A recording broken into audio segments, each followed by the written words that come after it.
Alhamdulillah. Alhamdulillah. Sementara mungkin baik-baik saja. Boleh izin memperkenalkan diri dulu Pak? Silakan. Perkenalkan, nama saya Muhammad Alimuddin dari Pendidikan Jasmani tahun 2024. Bapak boleh perkenalan sekilas? Perkenalkan, nama saya Nurul Huda, guru mata pelajaran PKL, kebetulan di MTS. Oh, di MTS. Guru mata pelajaran PKL di MTS. Itu mungkin SMA cuma berbeda mata pelajaran ya SMA. Ya, langsung saja ke pertanyaannya Pak ya, tentang Pancasila sebagai ideologi negara. Bagaimana cara meningkatkan pemahaman kepada masyarakat tentang nilai-nilai dasar Pancasila? Mungkin untuk pemahaman lebih jauh ke masyarakat, pemahaman nilai-nilai Pancasila itu dari penerapannya mungkin ya, dari penerapan cara menjalankan Pancasila dalam kehidupan sehari-hari. Baik kan penerapan Pancasila dalam kehidupan sehari-hari itu ada di masyarakat, di sekolah maupun di keluarga. Untuk saya pribadi mungkin pertama kali mendedikasikan Pancasila penerapan itu di sekolah dulu, mungkin sekolah dulu ke masyarakat anak-anak. Nanti anak-anak diberi pemahaman bagaimana cara penerapan Pancasila di masyarakat, di keluarga. Cara penerapannya bagaimana? Mungkin cara mendefinisikan Pancasila-nya. Jadi misalkan sila pertama itu ketuhanan yang Maha Esa. Nah, definisi ketuhanan yang Maha Esa itu seperti apa? Penerapan di masyarakatnya seperti apa? Dan penerapan di sekolah dan di keluarganya seperti apa? Mungkin itu. Jadi lebih ke cara cara definisinya. Jadi dicari dulu definisinya, lalu diterapkan di kehidupan. Ya, siap Pak. Lanjut aja ke pertanyaan terakhir. Pengaruh globalisasi membawa berbagai pengaruh budaya yang dapat mengikis nilai-nilai Pancasila. Masyarakat seringkali terpengaruh oleh budaya asing yang tidak sejalan dengan nilai-nilai Pancasila, sehingga perlu ada upaya untuk mempertahankan dan mengintegrasikan nilai-nilai tersebut dalam kehidupan sehari. Nah, jadi bagaimana Pak supaya negara kita tuh tidak berpengaruh oleh negara asing? Menurut saya pribadi, cara seperti apa supaya masyarakat kita tidak terpengaruh dengan budaya asing? Cukup simpel sih sebetulnya. Caranya cukup menumbuhkan rasa cinta terhadap budaya sendiri saja, seperti itu. Jangan sampai punya kebudayaan sendiri tapi ditinggalkan.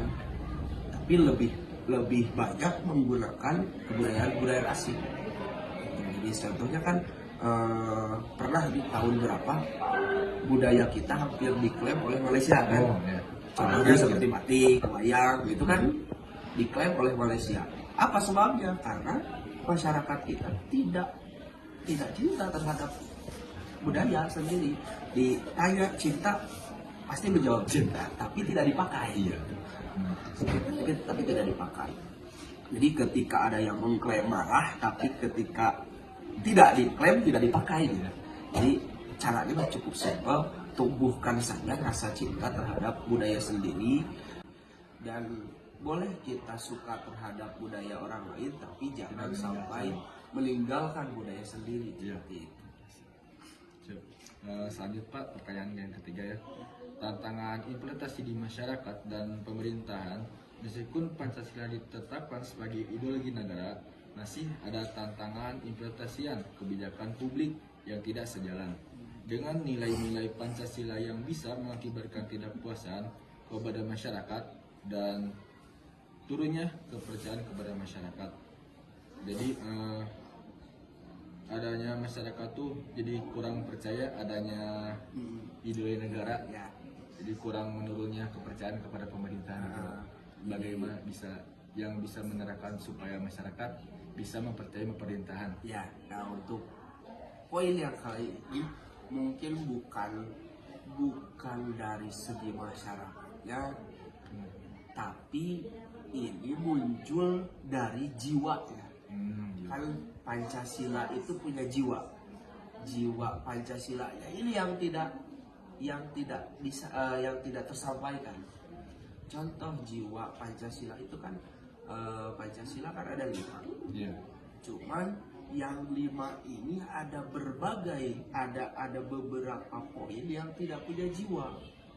Ketuhanan yang Maha Esa, kemanusiaan yang adil dan beradab, persatuan Indonesia dan selanjutnya. Nah, salah satunya nomor 2. Nomor 2 ini banyak yang tidak berjiwa. Kemanusiaan yang adil dan beradab. Buktinya kan di negara kita masih banyak keadilan itu yang tidak dicapai. Nah, ini jiwa Pancasilanya. Kalau Pancasila sudah jadi ideologi, cuman belum tersampaikan jiwa Pancasilanya. Bagaimana caranya? Nah, untuk cara menyampaikan jiwanya itu adalah membiasakan diri dari segi yang kedua ini, dari segi sila yang kedua, kemanusiaan yang adil dan beradab. Bagaimana menerapkan kejiwaan sila kedua? Cukup simpel. Pertama, memanusiakan manusia. Nah, itu. Jadi banyak kan kita itu tidak memanusiakan manusia. Ketika menyuruh orang lain tidak dengan takaran tenaganya, ketika memberikan upah tidak sesuai dengan keringat yang dikeluarkan, nah itu kan masuk ke dalam tidak memanusiakan manusia.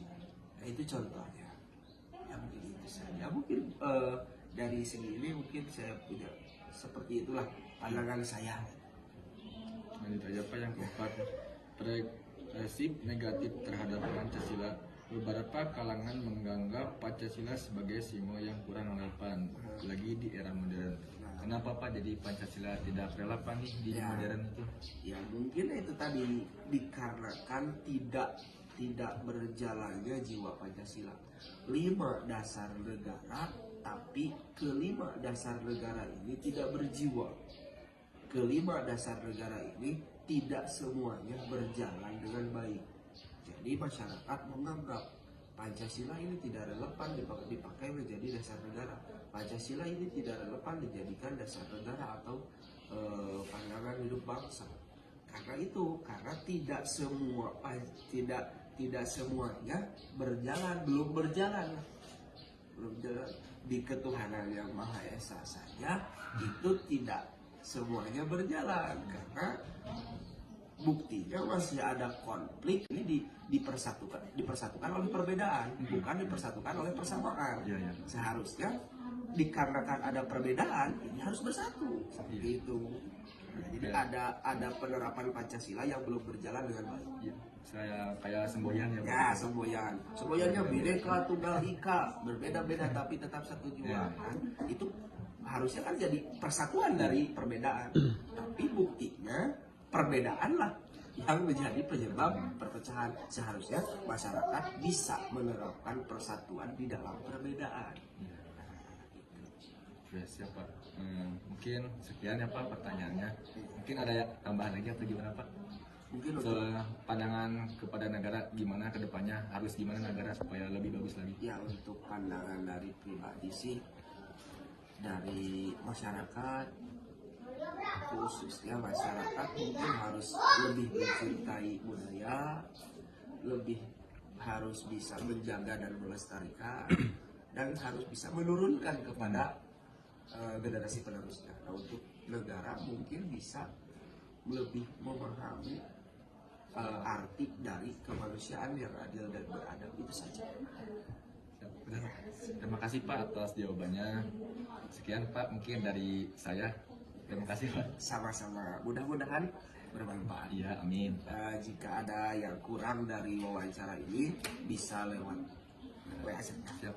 Nanti diberi tambahan dari kita. Siap. Terima kasih Pak ya. Sama-sama. Betul nggak ada